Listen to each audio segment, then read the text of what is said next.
Hey, what's going on, guys? So the trailer just dropped out for the new DLC we're getting in August, titled Postcards from the Frontier.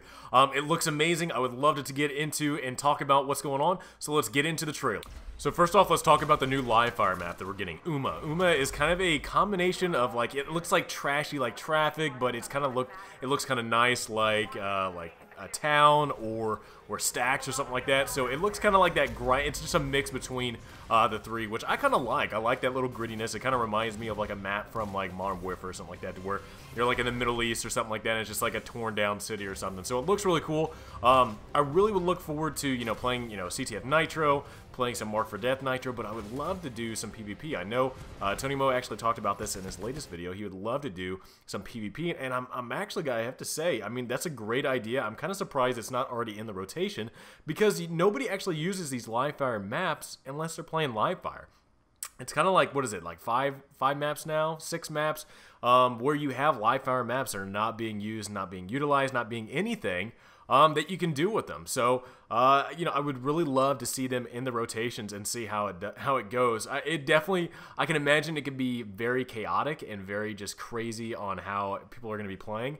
But I would look forward to something like that, just because it would bring a lot more, you know, stuff to it. It would make sure that these things were being used, and they weren't kind of like sitting on the shelf unless you wanted to play live fire. So that was my opinion on Uma. I really do actually look forward to playing this map because it looks really cool. But again, I'm not a huge live fire player, so again, with the different game modes, I really do look forward to playing it on those. Well, I hope everybody is ready for the new execution. The AWOL execution is one thing I'm actually kind of excited about just to use, just because I think it's a really badass animation of kind of throwing the AWOL at somebody, shooting them 3 times, and that's the execution. So I think it's really cool. I love these, you know, different type of pilot executions that kind of give it a little bit of style. But I definitely can see a lot of people this next update using the AWOL, because in order to actually unlock this execution, you have to get 5 kills with the AWOL to unlock it. And I'm glad that it's only 5 kills. Thank God it's not like 25 or 50. God, I cannot imagine just going into match after match and people using AWOLs. But do imagine and do expect, you know, a lot of people using AWOL G2 to get this this execution. I know I got to make my AWOL class. I'll probably do like AWOL and Spitfire, but again, it's definitely a thing to look forward to, and I'm really excited for finally completing all of the executions. Next up is the new additions of Frontier maps, and I have to say I'm really excited for this one because we're playing on Angel City, Exoplanet, and Dry Dock, and I'm actually a little nervous. So I'm really excited to play on Angel City, kind of going back to the roots of Frontier Defense in the first game, but Dry Dock and Exoplanet, just thinking about all the different areas that people can come across and face you, just gets me so scared, and I feel like just it's going to be nothing but Arc Ronins and Scorches, and I'm just like, oh my god, I'm not ready. I'm not ready for Insane Mode, but I really do look forward to playing on the new Frontier maps, and it's just oh my god, I love Frontier Defense. I love, you know, getting a team together and being able to complete like the hardest difficulties and having a lot of fun with it. Another thing they're actually adding in too, and I thought this was kind of cool, but I can kind of see some imbalance, especially Ronin players out there. So they're bringing together the Aegis ranks, and they're bringing them over to Titan Brawl and Last Titan Standing, and they're making their, you know, it's kind of its own little playlist, and the Aegis ranks actually come over. So if you've leveled up, you know, North Star, Ronin, Legion, whatever, all those upgrades come with you into Titan Brawl and Last Titan Standing.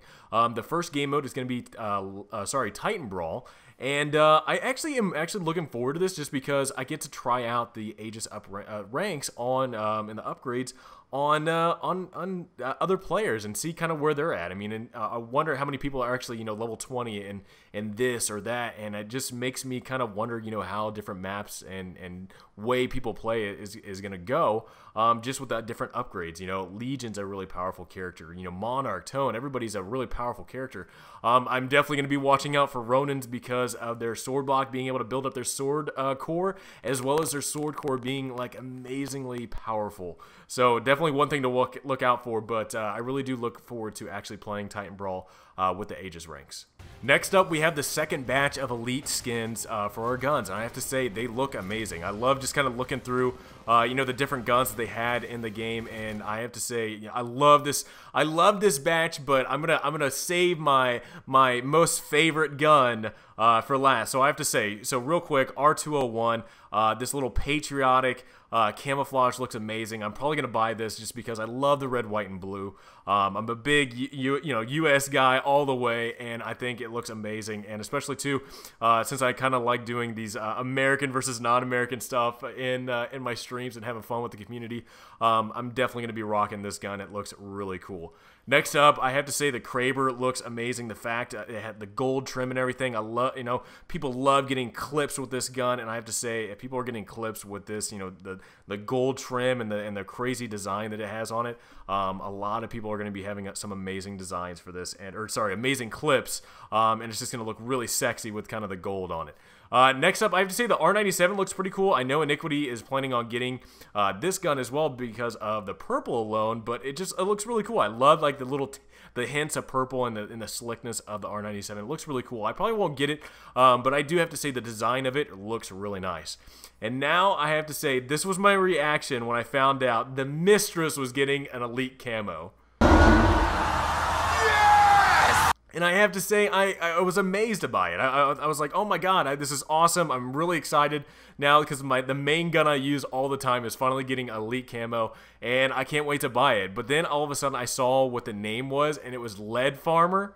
I'm a lead farmer, mother... And I was just like, oh my god, yes, this is awesome. The design of it, the fact that it has the Tropic Thunder little character with the cross guns looks awesome. I love the bullets on it, on the stock and on the hand grip. It looks amazing. I can't wait to use this gun, and I'm just really excited. So thank you, Respawn. This made my day when I saw it.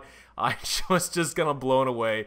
I know you didn't make it just for me, but it looks amazing. I'm very excited about it, so thank you so very much. Last but not least, we're getting some amazing call sign banners added to Titanfall 2. So if you've ever been a fan of Titan Tunes by Moipierre, he makes some great art. They are amazing. It's very funny. It's very relatable to, people that are fans of Titanfall 2, and the fact that his art is actually being added in there as banners for us, it makes me very excited. I love the Tick. I love this last video where it was like, the Tick. I love that name, and it makes me very excited to play this next DLC just because of the fact of these fun banners that are going to be added to it. Make me very excited to kind of equip it and just have a lot of fun with it. I love just seeing new banners, new artwork, and it just makes it a lot better experience. Next up, my boy Iniquity is finally getting his Onyx banner. The dude deserves this. I feel terrible for what happened to him, but I know he loves his dog so much, and the fact that his dog is going to live for eternity now with this banner is amazing. He's going to live on forever, ever, with this banner, and he deserves it so much. So brother, that's awesome. I'm glad you're getting the banner. It's amazing that this has happened to you. I'm so proud of it, and I'm glad that you get this amazing support. Lastly, I just have to say this, I really do look forward to this new DLC. It's awesome. I really do look forward to the new, updates and whatnot that come to Titanfall 2. It just makes the game a lot better when you're trying to, hold on to it for as long as you can. You don't want it to, you don't want it to go away. But I have to say, every time we get an update, I really do look forward to it, and I just cannot wait to have fun with the new things that they add into it. I really do look forward to Frontier Defense. I want to get in with my Butter Brigade, get in with my clan, and just have a fun, night with you guys going through these new maps and seeing how they play. I look forward to, the Aegis ranks in the new Titan Brawl and the Last Titan Standing, and I really do look forward to these banners. But guys, I would love to know what you guys look forward to in this new update. Please let me a comment below and let me know what you guys are excited for. If you guys like the video, give me a thumbs up, subscribe to the channel if you guys are new to the channel. I hope you guys have a great rest of the day, and I will see you guys next time.